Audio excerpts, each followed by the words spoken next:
seeing a potential business in selling weed Wow. as a 17-year-old boy in Underlip or a 16-year-old boy in Underlip.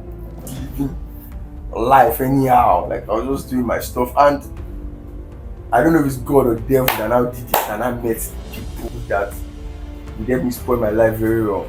Casually said it that Alaye, better set up firing squad and shoot us. I rather die here than call them my home and say I was at the club. What do you mean child of a pastor is in club? Nigeria is a country with millions of people, but I've often heard that the number of truly normal individuals in this country is surprisingly small.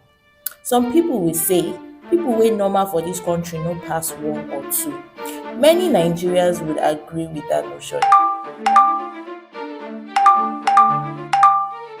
Today, I have with me someone who claims to be among the rare few, or perhaps one of the only genuinely normal people in this country. Let me introduce to you Precious.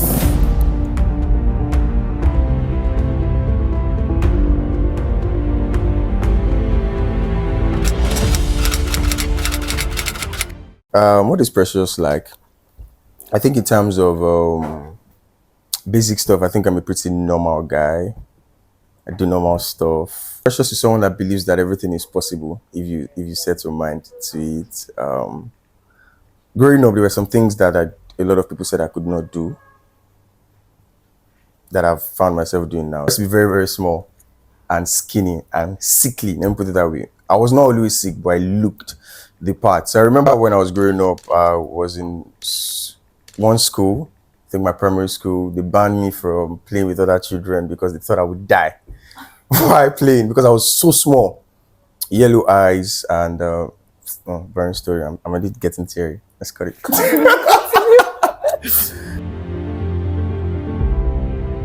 So, how was your childhood like?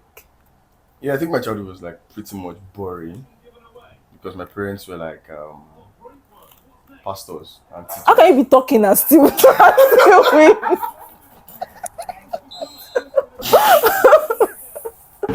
I'm sorry, she lied that she can play.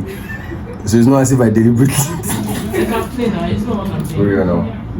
The early phase of my life, I did not have any. I didn't have so much vices like that. I was not fighting. I was not stealing. But the only issue I had with my parents was the fact that I played a lot. And my parents are teachers, so they expected us to be very serious. And I grew up in the house of pastors. My mother was a pastor. My father was a pastor in another church. Two different churches. Yeah, my mother was a redeemed pastor. My father was an assistant general overseer. So, because of how strict the parents was, I had to like devise means to be a rascal and keep it secret. So I was exposed to a lot of things at a young age, but at the same time I could not tell my parents. For instance, I started smoking at a very young age. I think I was in junior secondary school. You want to hear the story? Like, pause. There's this man who was a carpenter. I don't know if he's still alive because he was a baba then. He used to smoke. Everybody knows him for smoking. He was not in our church then. But he used to smoke. So, me being a child, I was inquisitive. I just saw him smoking that day. I know this thing where if someone is coming to your house to come and work, you give you instructions to follow the person up every room the person enters so that the person doesn't steal or do something. Stuff, yeah. So I was just policing him as instructed by my parents. I think he was smoking, so he got to a point where he threw the stick away because I think he has gotten to that brown part. You know, like cigarette has that white part and brown part. So out of like being curious of wherever it is it was, I picked the stick up to smoke what was left, just to know what it looked like. Then it caught me in the process. Then immediately now I threw it out, like I threw it away because I was scared. Now probably was going to report to my parents or beat me, and if he beats me, he has every reason to because why was I smoking? But instead, this man sat me down, gave me a new stick. Ha. What? Took a stick for himself. so that we can smoke it. Even after that incident, Mm. whenever I wanted to have that feeling again, like, or whenever I want to do that act again, because I didn't remember how I felt.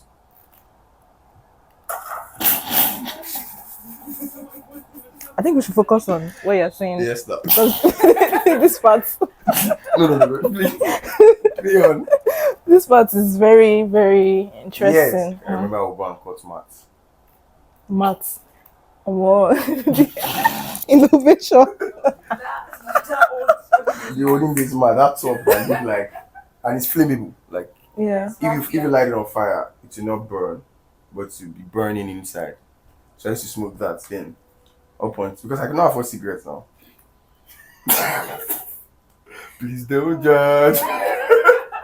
Then I think 100 level, I was out of my parents' house. Then I think, yeah, I met with the wrong people. Then I resumed smoking, and this time from cigarettes to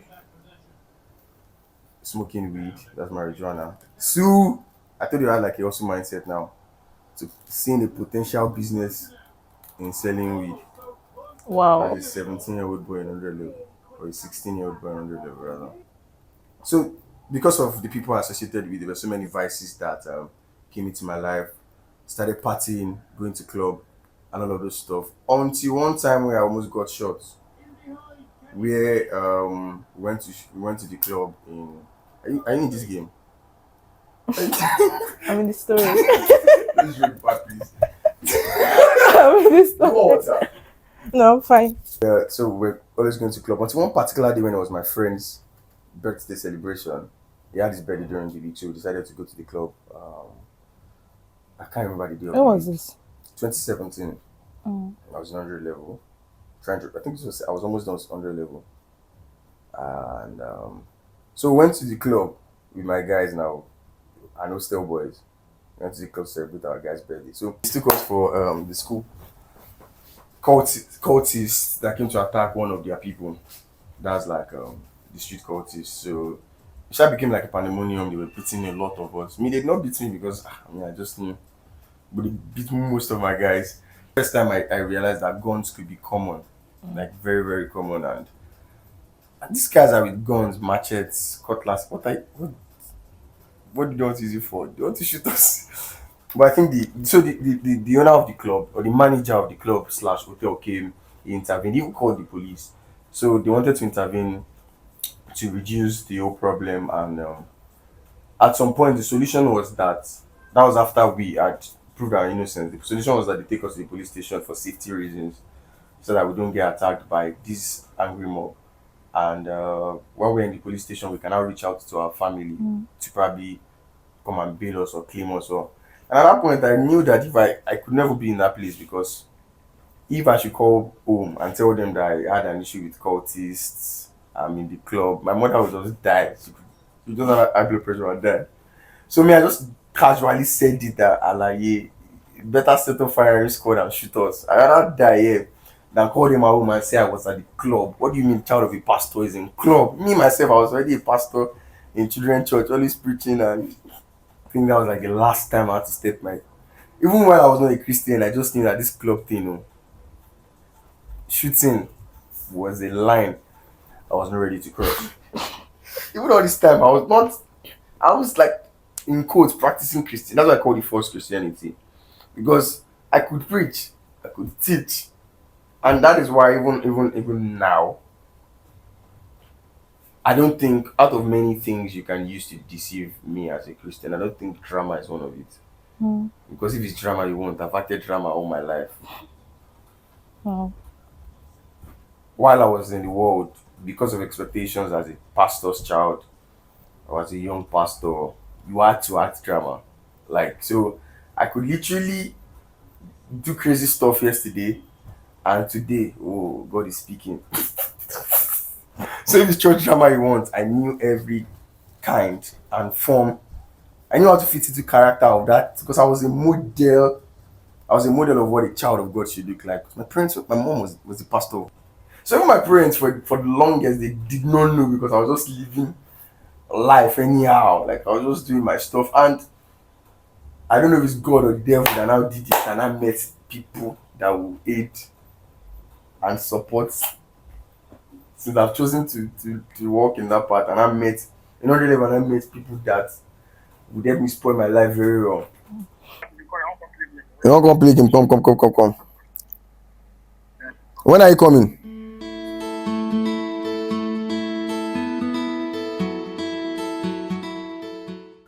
I was cool, like man, I was clueless. I never wrote a note. I just felt like that thing where they tell you that 100 level is just like to brush up on things you learned in secondary school, which is a scam. 100 level, I was because I was living off campus and my hostel was like very far from school, not particularly far, let's say 20 minutes, just one bus. I never attended class.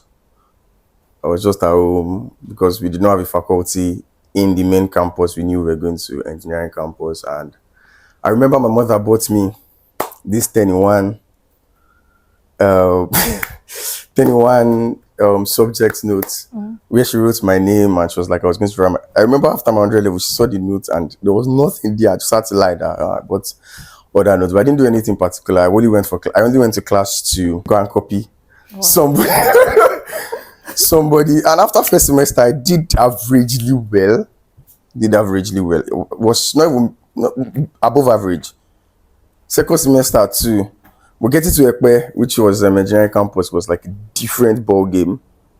Me, who was a student in second class upper, my first semester in Ekpe, I wrote a 1.97.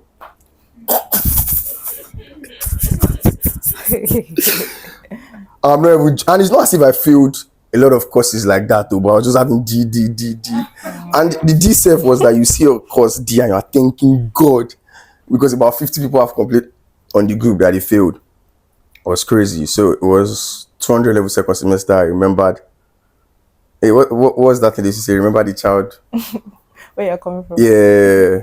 So it was 200 level second semester, and I remember that I have parents at home that are waiting for their child to become an engineer, and I picked it from there. And from 300 level, I was a top student. I was a top, not DO, I beg you, but I was a top student in school, and I had to take I think it was even that failure that brought me close to the school fellowship because I was not attending church. But when school fails you, when every other school fails you, Sunday school cannot fail you.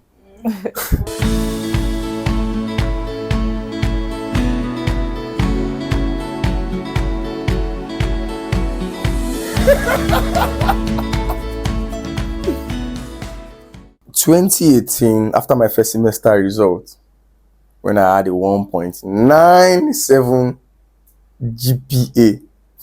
You don't get it. And this was me who was used to being a top student, like top 1% in the school. And I'm 1.97. I just feel like no, enough is enough. Like, so I went to church just to find solace because I was already getting disturbed. My goals of graduating into first class had crashed before my eyes. So I just went to church just for solace. Like I just wanted, because in all of these things, I knew who God was. Like on a surface level, I knew there was God. I knew the essence of God. So I just joined Redeemed Christian Fellowship so that I know that if at all I can't get anything else, I know I was going to get peace. At that point, I knew God enough to know that He can give me peace. I joined the fellowship just to find solace. I was going. Then I rededicated my life to God in the process. That I did not even think about academics anymore. And I thank God for the first set of people I met in this process. I don't know how God orchestrated it, but some very strong Christians, the guys that were pastors then in school, like they were students, but they were just known across campus, across various fellowships. They just all of them at the same time picked a particular interest in me. I don't know what they saw in me, and because of their interest in me, I started knowing God. The things I had known in God on the surface level now became more relational to me. While I was practicing false Christianity, I was being knowledgeable in the scriptures. Because I told you, like, at home, I had to be a pastor. So I could teach. I could preach, like I knew the scriptures in terms of knowledge base. Growing up in a Christian family, I was reading my Bible, knowledge base. Do you get my point? But at that point, it now became very relational to me, that the person of the Holy Spirit now became like more real to me, that it could not, because I had practiced church drama for the longest. It was no longer dramatic, so I did not need to even be praying for you before I feel that God was telling me something. God began giving me instructions in my day-to-day life. What you see now that you call ministry was now a byproduct of following God. So I just followed God, and I said I give thanks to God for sending some people my way. They picked up an interest in me because they felt like, this guy had like a lot of potential. This guy was anointed. This guy had a message to share to the whole world. And they started subjecting me to some exercises like, bro, you are the pastor. What do you mean I should come and pray in your room? And we're praying together. I'm just happy to be here. Like, I just came to, because I failed, and I just came to find solace. What do you mean we are praying, we are going out for evangelism, we are studying the word of God intentionally, and we are getting revelational knowledge? Do you get my point? They now started subjecting me to things that were not like, they were no longer routines. Normally I would fast, because we have to fast in our house. I'm in a Redeemed Christian Church of God. There's 100-day fasting, there's 30 days fasting. So fasting was like a chore, let me put it that way. But meeting these guys and in school now became more relational, that I now started receiving leadings to do so many things. And if there's anything I thank God for in my Christian journey, is speed. Within 6 months, God had given me so much speed that I started becoming scared that this pedestal people are putting me on, I don't think I'm here. So I had to like now spend more time in God, because I did not want my Christian journey to be about just keeping up with an image, because that was where I was coming from. I was coming from acting drama. Now I don't want it to know, so I just had to spend time with God. And in the place of spending time with God, everything I do in Christianity now becomes very relational to me. And even things that I do now, like being a minister in the Redeemed Christian Church of God, just came as a byproduct of, as much as I can, I try to be normal. Even if you see me outside, I just look like a normal guy who is on polo, corporate pants and shoes. I don't walk with tambourine. I don't even have any wristband on me or anything that shows that, hey, I'm a Christian. No, I'm just like very normal. I thank God I had to go through all of those things, because I believe that there are some messages that I've preached and there are some lives I had touched that I would not have touched if I did not go through all of those things. Yeah. For a major part of my ministry, I spent it in teens church. These were teenagers that were exhibiting youthful exuberance, that wanted to gamble, because I gambled. They wanted to smoke, I smoke. You're addicted to pornography, I was addicted to pornography. Like, so it was easy for me to like talk to them, share my story, and encourage them and bring them out of the respective pits they were in. So I thank God I had to go through all of those things, because at the end of time, it did not define who I have come to be. Because if I don't tell you, you would Yeah. know, right? But along the line, I was able to like impact some lives, because there are a lot of people that are going through things, especially young people in their formative ages, that have gone through things that they believe they can never come out from. So when they see you and you are telling them that there was a time in my life I was like you, they just cannot believe it. And that like gives them hope that one day they can be transformed enough to a point that even when I'm telling my story, you would not believe. My mic was on mute while recording part of this video, but Precious shared some fascinating insights about his family and their role in shaping the man he is today. With his grandparents and parents having served as pastors, now Precious and his brother looks like they are continuing the legacy. Precious is currently an appointed deacon in the Redeemed Christian Church of God. I did not make it a goal to become a deacon. I was just doing what I could do, serving God. Then I remember in 2020, I was to be a deacon. I think I was 20 then, and I was in school. One of the one of the criteria to get ordained was to take a course, School of Disciple. Then I think lockdown happened. I could not keep up with the classes anymore. So even from that 2020, I did not still 2021. I did not. I was just happy to be there until 2023. That was last year when I now knew that I was going to be recommended to be a deacon, and like I said, it just came. I never found. I find it a very huge. I find it as a very huge opportunity, but I don't find it as like a goal. It just happened. I see you without that. It's like a whole different person. I'm normal now, and my eyes are not inside. Yeah, let's do this episode. Can you see me? Ah, too active. Okay, so I said, what drives you? This mic has not been. What keeps you? What keeps you motivated in your work with God? I think His love is one thing that drives me, and I tell people a lot of time. I think God is particularly intentional about me. Like God is just always particular. I don't want to know how far astray I have gone. Something will shall happen that God would find me, and I'm not even talking about in the context of salvation now. Like sometimes I drift apart from the will of God for my life. Like I think I'm making sense. If you take God out of me, I don't know what will be left. Nothing will be left, and that's why I tell myself that even if I lose everything, I don't want to lose God, because God, in His infinite mercies, at every point in time, has always shown His presence in me to the world. Like, I don't know how to explain it and not act in pride. God has, at every point in His life, showed His evident presence in my life. Like, that, my father used to say something. My father was preaching one time and he said something. He said, if you can explain, I don't know how I said it. I can't remember. I said, maybe if you have to merit everything you have, there is absence of favor in your life.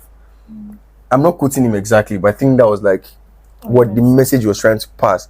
And I think that has been my life, because I didn't even have to make sense. I could be selling pure water and I would just find fulfillment in the pure water. So it's not about the pure water. I don't even make sense. Yeah. So I've been involved in some things that I can't even give credit to that decision I made. Like, oh, it was just God.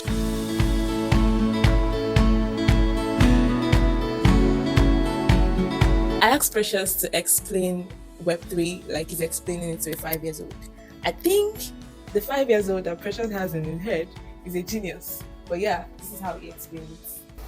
If I'm explaining to a 5-year-old, I'll just tell the 5-year-old that Web3 is that city where everyone has a say in how the city is governed, what happens in the city, what infrastructure is being put in place in the city, and there is no centralized authority like a governor that would tell you, oh, this is what we are doing next. Or so in that Web3 city, everyone has rights to dictate. Even if a baby can wake up one morning and say, this is what we want to do, if he gets the support of the people, when he proposes it, if he gets the vote and support of the people, they go ahead with that plan.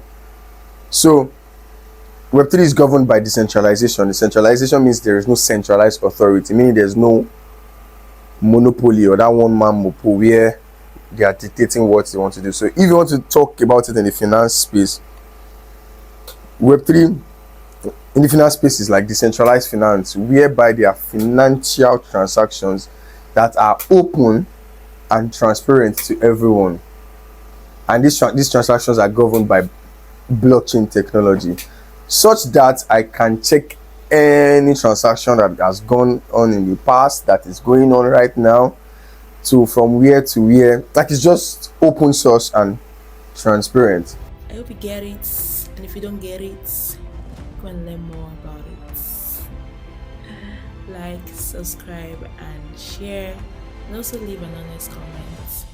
One love.